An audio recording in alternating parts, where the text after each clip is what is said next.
He's the second youngest, and they're all within 1 to 4 years of each other, so all he knows them as siblings.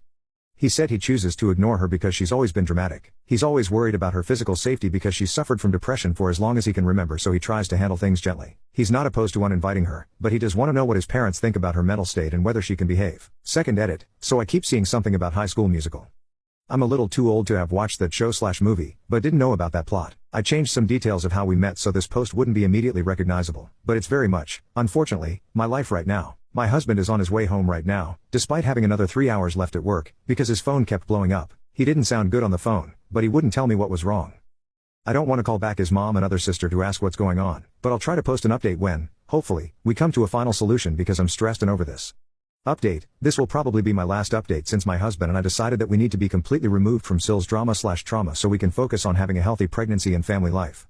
I have an appointment with a perinatologist, a high-risk prenatal doc, tomorrow morning that was scheduled weeks ago to check on the baby. Thank you to those who were concerned about me and the baby. So I don't even know where to start, so I apologize if this update seems all over the place. I also have to point out for the person who went through my comment history, I switched the numbers, genders, and event details so I wasn't as easily identified in real life.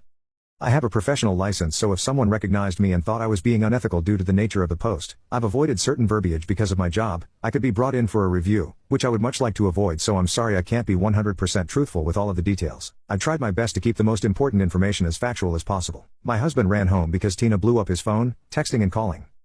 Now, my husband always texts or calls me on his lunch break to check on me, even before the pregnancy, so I knew something was wrong when he didn't. Since he left Tina on read, she started calling and sending a slew of unwarranted and degrading texts about me and our children, so basically Tina being Tina. He didn't run it by me, but he sent her a long paragraph, which he showed me when he got home, basically telling her off and told her that he would rather never speak to her again than listen to her talk bad about our family.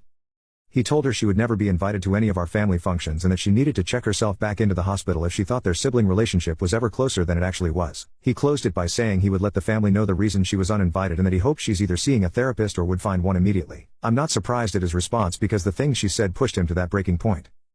I think the worst thing she said was that my 2 miscarriages years ago, which would have been our first child together, was caused because we don't actually belong together and that my body couldn't even carry any of my children to term, 32 and 33 weeks deliveries. I expected her to bring something like this up, but I could tell it really hurt him, and that's why he didn't hold back from her. He then blocked her and told me he's changing our phone numbers.